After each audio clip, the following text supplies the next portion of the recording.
this is Kimberlea, and Yoga Snack is our bite-sized podcast where Robbie and I serve up nourishing discussions on yoga, astrology, nourishment, and mindset. We mix wisdom with personal experiences to serve up quick, insightful conversations that nourish your practice and add flavor to your daily life. Ready for a quick bite of wisdom? Let's dig in. Welcome to Yoga Snack. This episode, we are going to dive into the chakras and see how the chakra system can support us. And this week, we're going to specifically talk about the first chakra, but I want to talk about them really broadly for just a moment for those that are new to this or those that maybe have more of like a pop culture understanding of it, which is also fine. So chakras are energies, wheels that are located inside the body. When I was training in India, my teacher said, you know, the ancient yogis were intuiting the nerve bundles along the spine. And I thought that in a more like tangible scientific way, that really was helpful so that we can understand that the very center of the body is known as Sushumna Nadi. It's this powerful center channel. And we could even say it's maybe related to like the spinal cord. And off of our spinal cord are these bundles and these branches along the spine. And so this is a place in the body where there are energetic signatures that are really powerful. And in yoga, we're working not only with the gross anatomy of the body, but the subtle anatomy of the body. So these are sort of these subtle and anatomical ways that we can understand the inner workings of this more mysterious part of ourselves, because we all know that there's something going on that's animating us. We're not just bones and muscles and organs, but we actually have something that's moving through us. And this is sort of a layout of the energetics of that. And so chakra means wheel, and the more traditional way of understanding it is that these wheels turn. And the wheels there's 7 of them. And how do I explain this? That the wheels turn in a certain way. They have a certain size to them, a certain gravitational pull to them. And we want them moving in the right direction. We want them working with each other in a way that everything is balanced. So the first chakra is known as Muladhara Chakra. And Mula means root. And what I want to talk about specifically today is grounding, but I'd also like to note there's a few other attributes to it. So it's represented by a 4-petaled lotus blossom. It typically is the color red, the lotus blossom and the color red itself. And what else? The sound for this chakra is Lam, Lam, and it has everything to do with survival. It's our basic place of belonging on this earth. And so it's said that this is developed between 0 and 6 months of age. So if we enter this earth, we enter the portal and come into this embodiment, and we don't feel safe, there is this immediate pulling up of energy and an ungrounding. And so if we think about our nervous system being grounded, it's a sense of feeling safe. It's a sense of belonging here. And it's a sense of stability. And we also feel that we belong not only in our body, but we belong on this planet. We belong in our relationships. We belong inside of our community. So there's a lot of ways to work with this. And energetically, this is the slowest, heaviest, densest energy, and it's related to the earth elements. You can see like the earth is our home. Your body is your home. And this first chakra is located at the base of the spine. So that's just kind of a map of this energy. And I think it's interesting, but we're going to look at, kind of what does this mean in our lives? Like, what does it mean to be grounded? So before we go any further, I have a question. Okay. So you were talking about it being located at the base of the spine. Yeah. And when I teach, it's kind of hard to explain what that actually means, because I think the base of the spine, I think sort of the back of my body. You know what I mean? Like it's not necessarily like centered like I think of some of the other. Yeah. Yeah. Like you can't like point to it on, like here's my heart chakra. I'm pointing to my heart if you're not watching this. And so, yeah, that's a great point. So it's basically the pelvic floor, Okay. and it's at the base of the spine, and it is our literal root. And so not only does it include the pelvic floor, it extends through our legs as well. And it's really beautiful. If you look at the sciatic nerve, if you look at the sciatic nerve in the body and you see it as a map, it actually looks like little root tendrils. So that word mula means root, and it quite literally is the root. So it extends from the pelvic floor, but it includes our legs and goes all the way down to our feet. Mm-hmm. And our feet are like these little receptacles of energy, because that's how we plug into the earth. There's an energy lock at the bottom of our foot called Pada Bandha. Pada means foot and Bandha means energy lock. And so we quite literally have this energy exchange when we're standing barefoot on the earth, that we're receiving energy and we're emitting energy. And that Muladhara area, right, is related to roots. And I always think of it like trees have roots. How do the roots know to go down and the sprout knows to go up? There's some kind of intelligence dictating that. And so this chakra is all about how we ground ourselves in our lives. And what's really beautiful is I think we can use the body in order to ground ourselves, because our body is the slowest, heaviest, densest energy. And if you look at the way our bodies are designed, like the largest bones, the largest muscles are in this lower part of our body. And so that heaviness, right, connects us to the earth. And speaking as a woman with a female body walking through this earth, I think a lot of times women have been obsessed with being smaller, being lighter, and that word like heavy or dense or thick. The thick is coming back though. but that hasn't always been something that's been women have been excited about to be, And I've always had a very dense presence in my body. Like I'm a very heavy bone, like grounded being, and that shows up in my physicality. Whereas, maybe you can see other people who are very thin and light, nothing wrong. Like this isn't about bodies. It's about the energy that the body is working with. And so I have sort of more of this grounded, thick, heavy presence in my body. And, whereas others might struggle with that, and really working on grounding their body and being closer to the earth is really important. My youngest daughter, when she was a baby, and as she grew up, she was always like really light on her tippy toes, and she was like not grounded. And we would always say like she has a different relationship to gravity, and man, could this kid tumble in gymnastics. Like I was like, damn. And I was a gymnast, but I always say, I was like, round off, back, handspring. And like, my daughter's like, round off, back, handspring. Because I had like this presence of being very fit. And there's wonderful things about both, but I felt like I had to work a little harder against gravity to get off the ground. So it shows up in a lot of ways. So those are just sort of some kind of funny ways, and just interesting observations I've made throughout my life around that. But what do you think is the quickest way to unground yourself? Oh man. For me, it's usually going into like a big box store. Oh, right.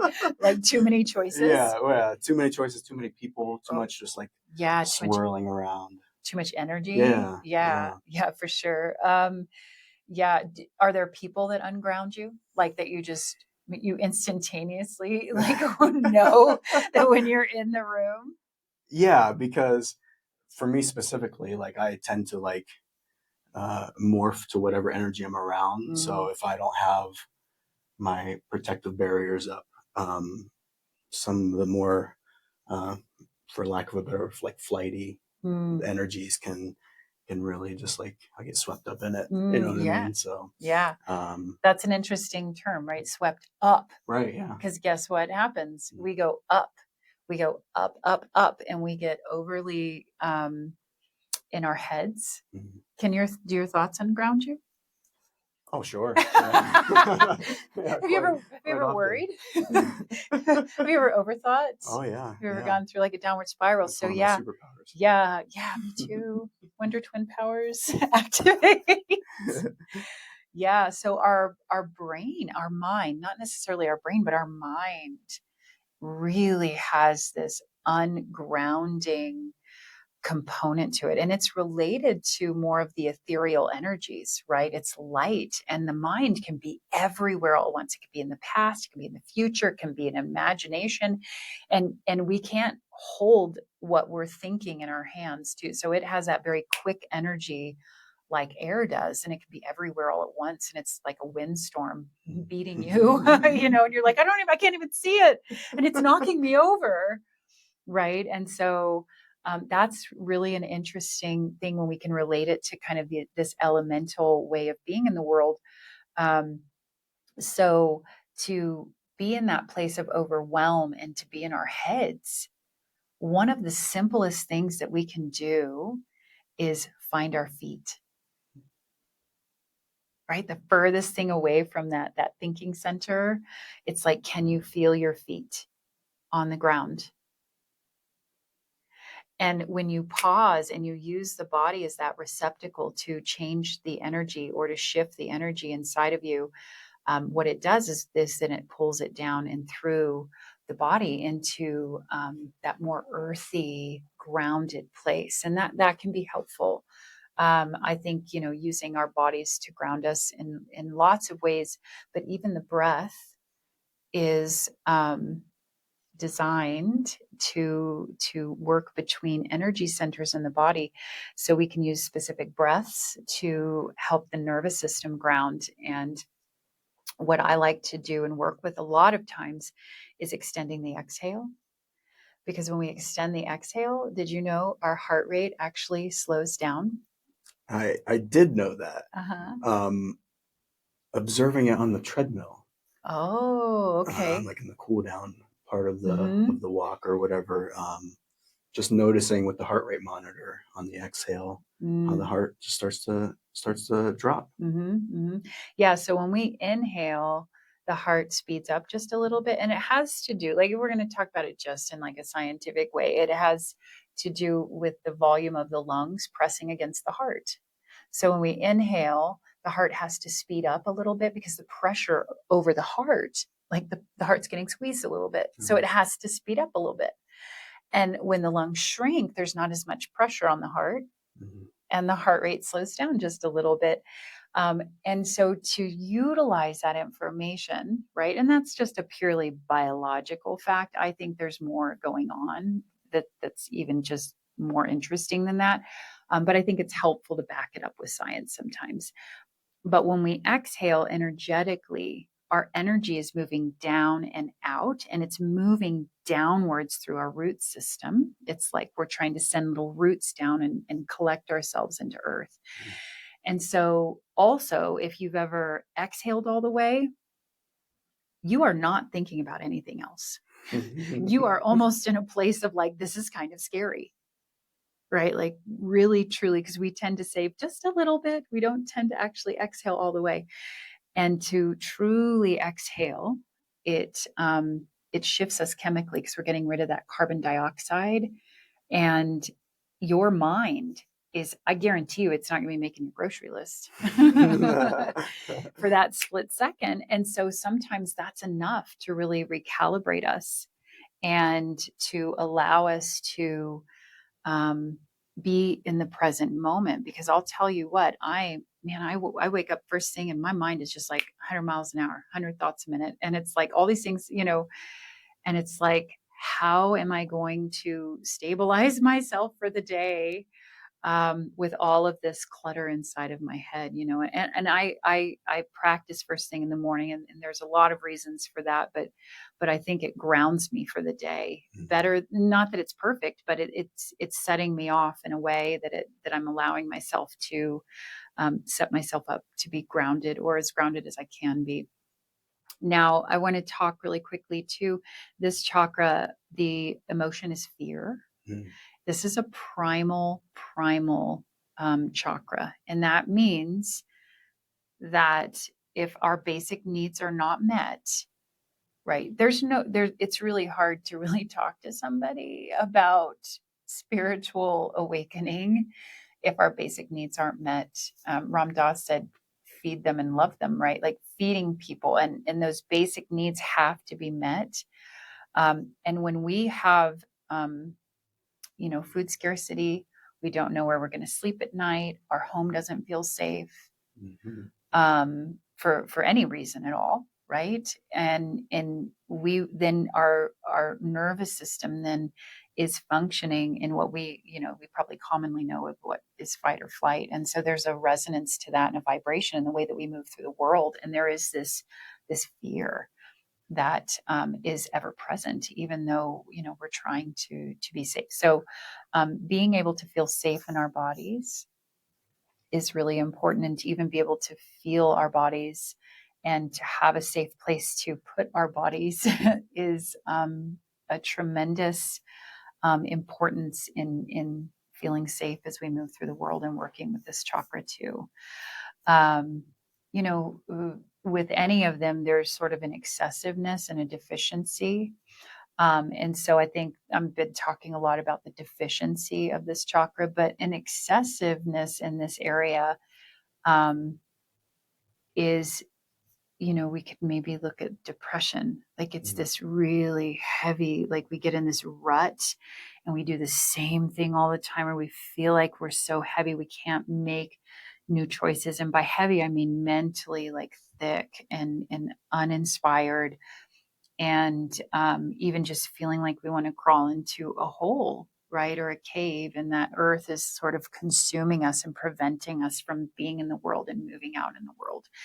And so I think that that's really something to kind of work with. And so what I love about yoga and a lot of other traditions is that they can look at that, and elementally we can see, well, we need to create some movement or some motivation and some breaking up some of that solid earth energy, so there's a little bit more freedom, because roots can't take root when the ground is too hard and too compact.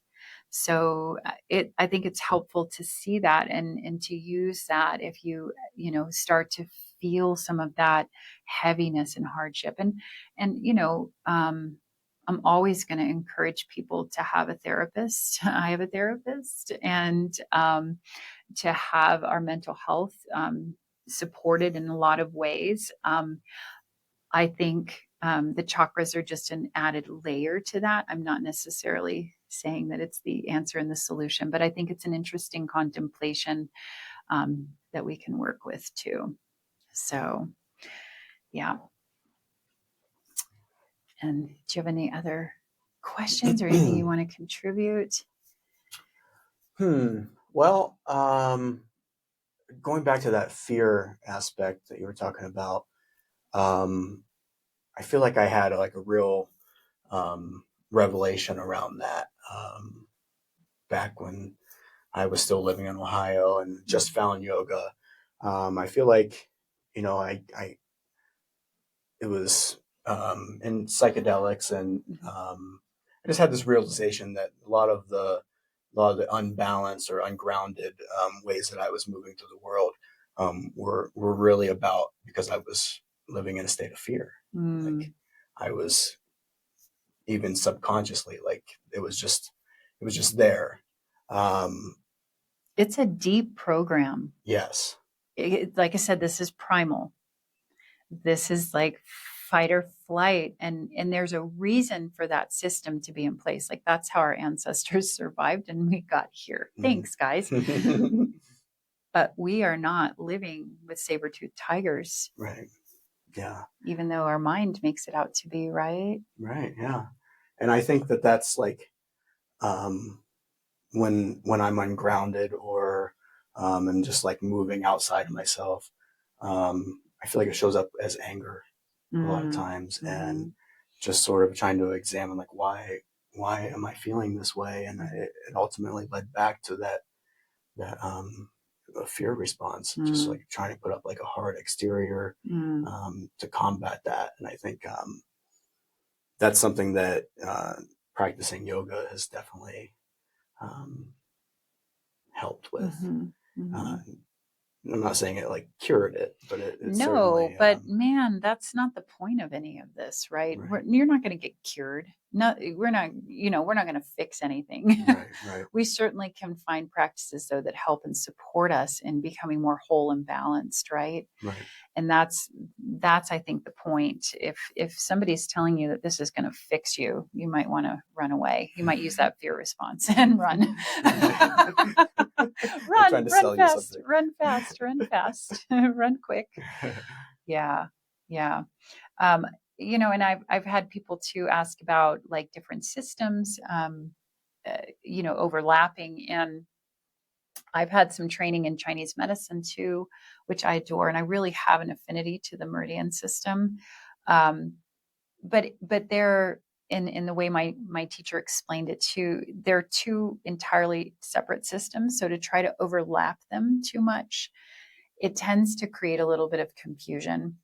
We might be able to like hold hands and see where some things intersect. But the meridians are lines of energy that Chinese medicine have, studied and mapped out in the body. And yogis mapped out what are called nadis, N-A-D-I, nadis. And there's like, depending on what system of yoga you look at, there's like tens and thousands and maybe even hundreds of thousands of little networks that are running energy through us. And so I mentioned earlier that the Sushumna nadi is the one that's in the very center. So that same word shows up again, that nadi, N-A-D-I. And this center channel is impacted, and the chakras form actually by the energy that comes in and out through our nostrils. Okay, so we have a Ida nadi, which is the left nostril, and the Pingala nadi, which is the right nostril. So nose breathing matters because when we inhale through the nose, we're bringing energy in. And because you probably, I don't know if you're watching this, but the energy comes in, and that energy starts to dance around each other, and they create this spiral around each other. And where these two energies intersect is where the chakras are along the spine, and then they come together at the bottom into the Muladhara Chakra. So it's like this little dance, and it is a map. Right? It's this energetic system that has been mapped thousands of years ago. And we use it to work with whatever it is that's animating us, whatever's beating our heart and breathing our breath, and to know even that nose breathing matters, because when we mouth breathe, that's a sign to our nervous system that things aren't going well, and we are using plan B. My yoga teacher in India, Dr. Ganesh, I loved him. He said, the nose is for breathing and the mouth is for eating. And thank goodness we have an escape hatch in case plan A doesn't work. That's the nose. We have the mouth. Because could you imagine, like, if we had a stuffy nose, we'd all die if we could only breathe through our nose. So we're very intelligently designed. But when we mouth breathe, it's a signal to our nervous system that there's something wrong. And it could just be a habit that we've fallen into, but we also end up in a lower consciousness in our brain. We're not in a higher functioning part of our brain either. So neuroscience is catching up. Yeah. Like the nose is the gateway to the brain. Yeah. That comes through there. It goes right up there. Right, yeah. And it's, and energetically it's feeding downwards to those chakras as well. So it's, it's an interesting contemplation. So, I think today what I want to leave our listeners with is just a tool that they can use to work with that first chakra and to ground really easily. And that's actually to extend your exhale. So if you inhale for 4, right, we'll inhale for 4, 3, 2, 1. We're going to exhale for 5. Excuse me, 4, 3, 2, 1. And then we inhale for 4.